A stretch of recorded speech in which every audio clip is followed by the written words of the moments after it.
Building first gear deleted gearbox for competitive Power Wheels drag racing.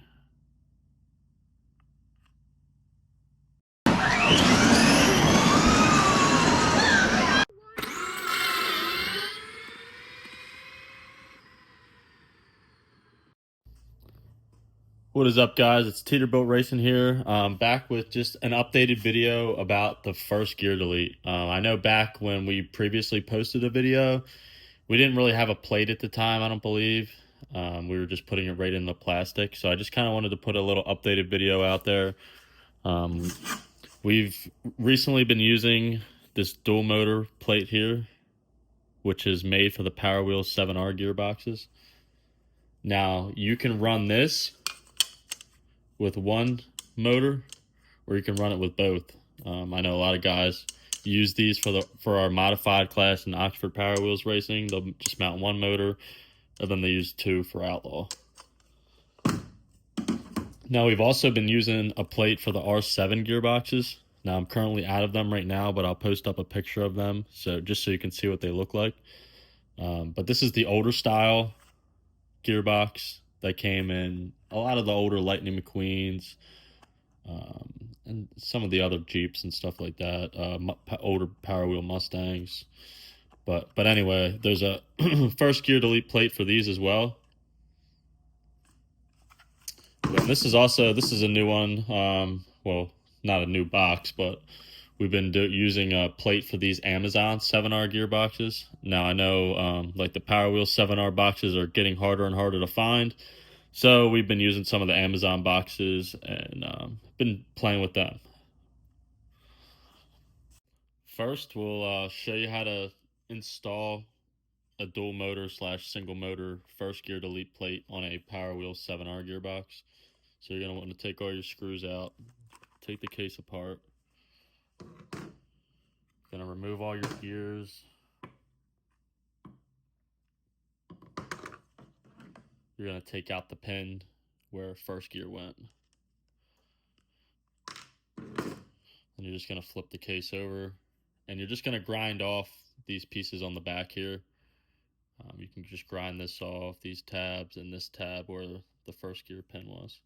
I use a multi-tool. These work great. Or you can use a grinder with a flap disc on it.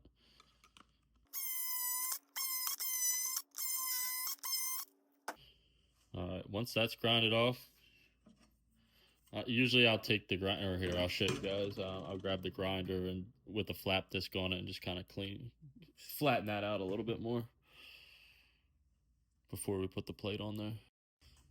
All right, we just hit the back of the case a little bit with the grinder just to smooth it out a little bit. It doesn't have to look pretty. It's getting covered up. So grab your plate now. Just go ahead and put it on the back. You just want to make sure it lines up perfectly with the bottom of the case here. And we're just going to use a 1/8 inch drill bit and just drill, I think, like 6 holes around here. One here, 2 up top, and 1 on the side here, just to attach the plate to it. Now, once the motors are on there, it sandwiches it, to the case. But like I said, we just use rivets, and they seem to work fine. I know some people bolt them or screw them, but we've had no problems with the rivets. Nice and easy. If you don't have a rivet gun, you can go to Harbor Freight and get one for like $20. Your local hardware store, Amazon.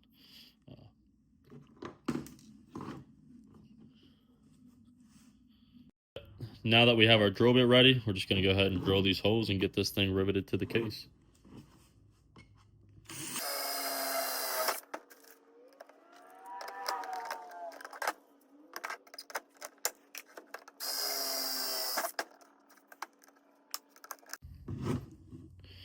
Once your case is riveted to the back of the case or bolted, whichever way you prefer, you're going to want to take either a step bit or one of these bits here and just drill out your holes here. This is what it's going to look like once you drill it all out. And now it's time for your motors. Now you can see in here, let's put second gear back in here so you guys can see. 1 second's in there. You can mount a motor to here, obviously, and one here. The reason behind the first gear delete is look at how small first gear is compared to second gear. There's a lot more teeth on second gear, so it gives it a lot more gear. Now, pinion sizes is going to be a lot of trial and error depending on the tire size and the weight of the child. Everybody always asks, oh, what's the best pinion size to run? I would start with anywhere between a 15 to an 18 and go from there and see where it takes you. There's, like I said, it's just you need to do some testing with your child. I would get a draggy and make some test passes and see which pinion size works best for your combo. Battery has a big play in it as well. So it's time to mount some motors into these gearboxes. Don't forget you're going to need some smaller screws now that they're not going through the case, or the outer case, I would say. It's just going through the back case. So it's going to be smaller, and the 775 motors require a different screw. So I'll drop the link down, or hopefully we'll put it on the video here, right here. But yeah. So this is what it's going to look like once you have your motors mounted in there.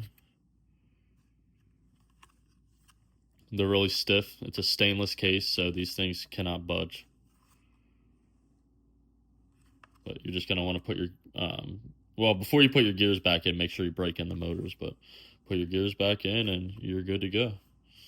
That's a basic first gear delete for a 7R gearbox. And then we'll go ahead and show you what to do with the Amazon 7Rs and then the R7 boxes. So it's the same thing with these Amazon 7R boxes. This is what some of them look like this, some look like this. This one's already cut down. I think it did look like this before. But you're just going to cut all the stuff off the back of this. You know, you just cut off all that so that the plate can sit on there. Same thing with this. You just want it to line up perfectly on the bottom. Rivet it down to the case, and then, you know, drill out your holes here. And then you can run a single or dual motor setup with the Amazon boxes. Very easy to come by. The gears aren't as strong as I would say, but it's better than not having any gears. If you're running it in the modified, I think it's totally fine, but it really comes down to the Outlaw being a problem when you're really pushing all that power. And then last but not least, the R7 gearbox, which is the older style. Same thing with here. You're just going to take out the pin for first gear. First gear is already removed out of this box. You're going to grind off this spot here. And then you're going to put the plate on the back. Now, I don't have any plates left, but here's like our little template that we used when we made some of them. Oh, there it is. But it's something like that. Thanks for watching, guys. I hope this helped. We just try to put these videos out there to try and help you guys. If you don't know, we are behind Oxford Powerwheels Racing. We do 60-foot drag racing on a full timing system. We do bracket racing. We run full tree, pro tree. We run a stock class, modified class, and outlaw class. You can check out all our rules on Oxford Powerwheels Racing Facebook page or our Instagram group. We have a full schedule for this 2025 season. It's going to be jam-packed. We have a bunch of awesome events coming up. We're going to be at Fast Life Fest at Cecil County Dragway, April 27th, 2025. It's a production with Teeterbilt Racing, Eat Sleep Race, and Farm Truck and Asian. It's definitely a big event. You do not want to miss it. There's going to be kids power wheel drag racing, car show, kids activities, all kinds of stuff going on. So make sure you come on out, mark your calendars, April 27th. We also have some other first gear deleted plates dropping for some other gearboxes as well, so stay tuned for those. Make sure you're following Teeterbilt Racing and Trevor's Fast Life. Also, Oxford Powerwheels Racing to stay up to date with all the awesome information for this 2025 year.